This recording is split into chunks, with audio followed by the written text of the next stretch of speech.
ज्यादा डोज सिर्फ इसका नहीं है, किसी भी फंगीसाइड इंसेक्टिसाइड किसी का यूज डालना ही नहीं चाहिए, करना ही नहीं चाहिए, वो नुकसान करेगा।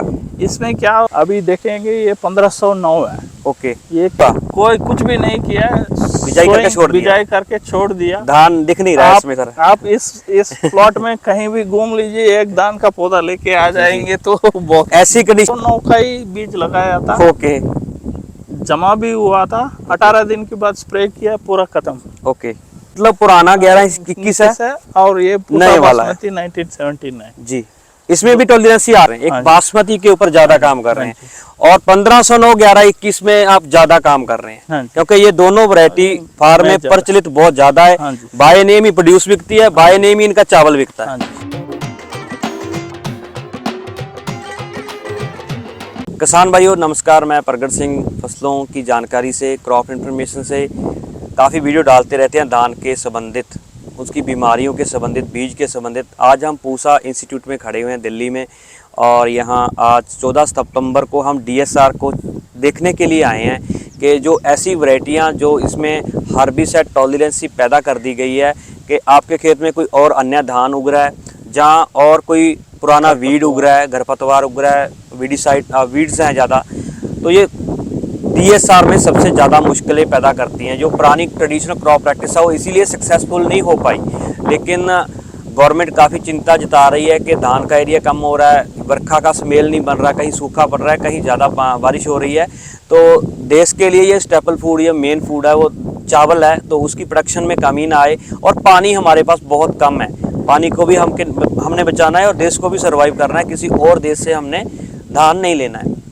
पहले से भी प्रोडक्शन चल रही है, जो ट्रांसप्लांट कद्दू करके लगाते हैं, फार्मर पनीरी तैयार करते हैं, लेकिन वो अब कम बंद होने वाला है। 2-4 साल में ये चेंजेस आपको देखने में मिलेंगे। हमारे साथ प्रधान वैज्ञानिक मौजूद हैं जो धान के ऊपर, कई वैरायटी के ऊपर काम कर चुके हैं और कर रहे हैं।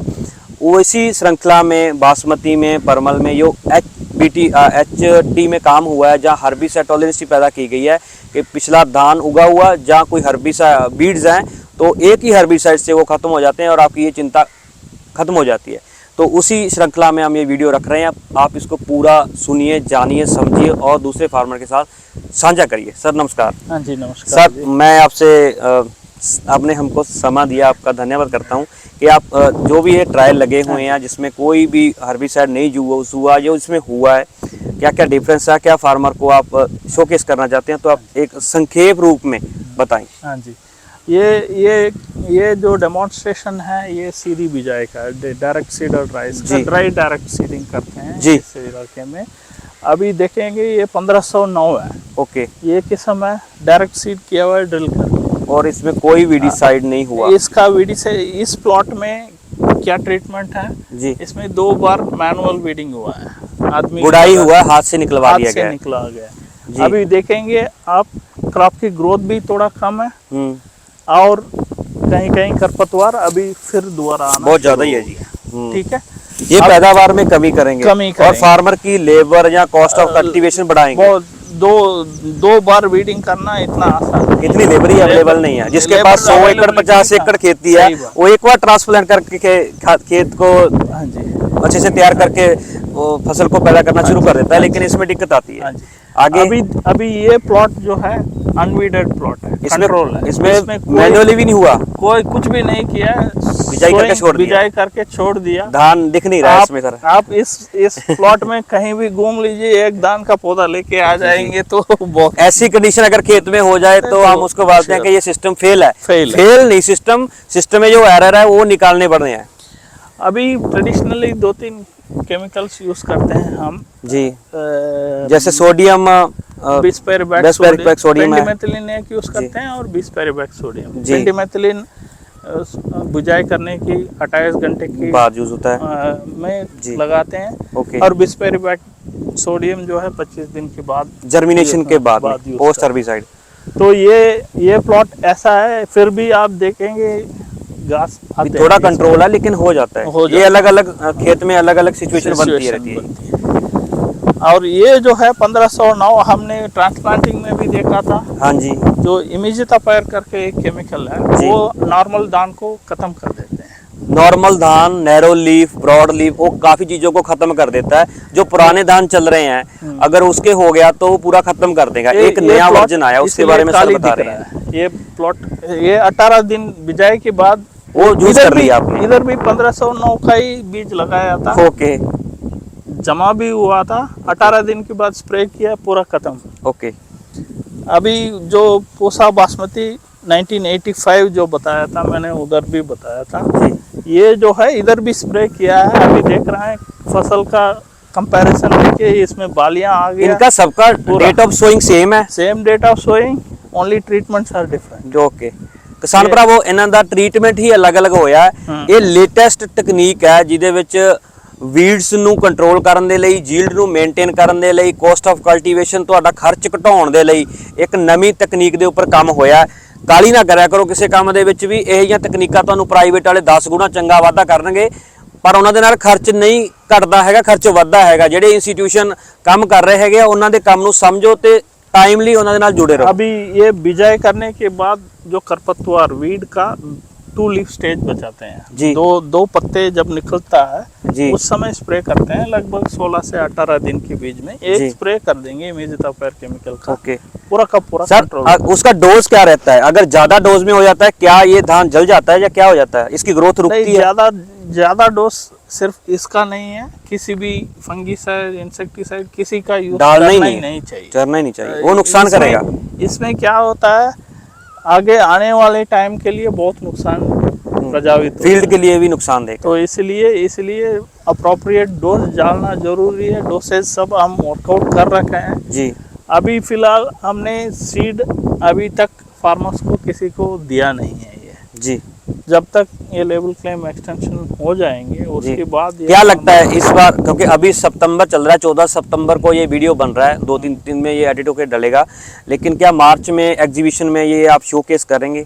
नहीं, शोकेस तो अभी भी कर रहे हैं, लेकिन उम्मीद है वो जो भी एक प्रोसेस के थ्रू जाना है। ओके। अगर केमिकल लेबल हो जाता है, लेवल क्लेम एक्सटेंशन हो जाता है तो फिर तो देने में कोई दिक्कत नहीं। आगे सर ये भी खेत खाली पड़ा है, ये 1121 का है। आप बासमती के ऊपर ही कर रहे हैं इसका? नहीं, ये पूसा 44 में भी, पूसा 44 में भी किया है। ओके, परमल में भी आपको देखने को मिलेगा। वो अभी रिलीज नहीं हुआ है, ये रिलीज हो गया, लेकिन केमिकल लेवल क्लेम एक्सटेंशन। लेकिन और मैं सर आपसे एक बात इसमें वीडियो में ऐड करना चाहूंगा कि जो डीएसआर में ये एक चेंज आ रहा है, डीएसआर में भी अगर हम सूखे में बिजाई करते हैं कोई ज्यादा पानी नहीं बचता है, क्योंकि जो हमने 2 मरले में ट्रीटमेंट करना था, फंगीसाइड का, ग्रोथ प्रमोटर का, डेफिशिएंसी दूर करनी थी, पानी देना था, मैनेजमेंट करना था, वो 2 मरले में करना था, पूरे खेत में करना पड़ रहा है। अगर वो गिल्ले बत्तर वाली बिजाई में शिफ्ट हो जाता है फार्मर और ये वाला ट्रीटमेंट उसको साथ में मिल जाता है, मुझे लगता है cost of cultivation and saving of water, पानी की बचत ज्यादा हो जाएगी। हिसाब से एडजस्ट कर सकते हैं जी। इसके बारे में सर मेन जो है हमारा खरपतवार कंट्रोल का, ये मतलब पुराना 1121 है और ये नए वाला 1979 जी। इसमें भी टॉलरेंस आ गई है, इसमें प्रो वर्जन आ गया पुराने वाले से। दोनों स्प्रे किया हुआ है जी, कोई डिफरेंस है नहीं। फार्मर को तो बीज से तो पता चल नहीं सकता ये प्रो है कि नॉन प्रो है। नहीं, स्प्रे करेंगे तो स्प्रे करेंगे तो पूरे का पूरा खेत खत्म हो जाएगा। जब हम भेजेंगे उसमें प्रॉपर लेबलिंग होंगे एकदम। आप तो भेजेंगे सर, आपसे पहले कोई ना भेज देना, मार्केट में बहुत से शेयर बैठे हैं। इसलिए बता रहा हूँ, अभी तक प्रोसेस से चल रहा है, प्रोसेस ही चल रहा है ये अभी जी। जब तक केमिकल लेवल क्लेम एक्सटेंशन नहीं होंगे तब तक वो यूज नहीं करना। ये पूसा चवाली का फील्ड है, ये पुराना पूसा चवाली है जी। हाँ जी। और इसमें भी वो खत्म कर दिया पूरा, ये अभी टेस्टिंग में है अभी। PHT1 वो टेस्टिंग वाला वर्जन है ये लाइन्स, इसका तो अभी रिलीज नहीं हुआ। इसके बारे में ऑफिशियली कुछ बताया नहीं जा सकता? नहीं, वो अभी जब टेस्टिंग पूरी तरह हो जाए और उसके परफॉर्मेंस है हमारा नहीं। आप मैंने देखा कि काफी प्लॉट देखे हैं आपके, आप एक तो शॉर्ट ड्यूरेशन पे काम कर रहे हैं, एक बासमती के ऊपर ज्यादा काम कर रहे हैं, और 1509 1121 में आप ज्यादा काम कर रहे हैं, क्योंकि ये दोनों वैरायटी फार्म में प्रचलित बहुत ज्यादा है। बाय नेम ही प्रोड्यूस बिकती है, बाय नेम ही इनका चावल बिकता है, पैकिंग भी बाय नेम हो जाती है, और बहुत सी कंट्री इंडिया से बाय नेम इसकी डिमांड करती है। तो फार्मर के साथ सर मैं रूबरू हो रहा हूँ कि आप कोई लास्ट में संक्षेप इनको एजुकेट मोटिवेट करना चाहेंगे?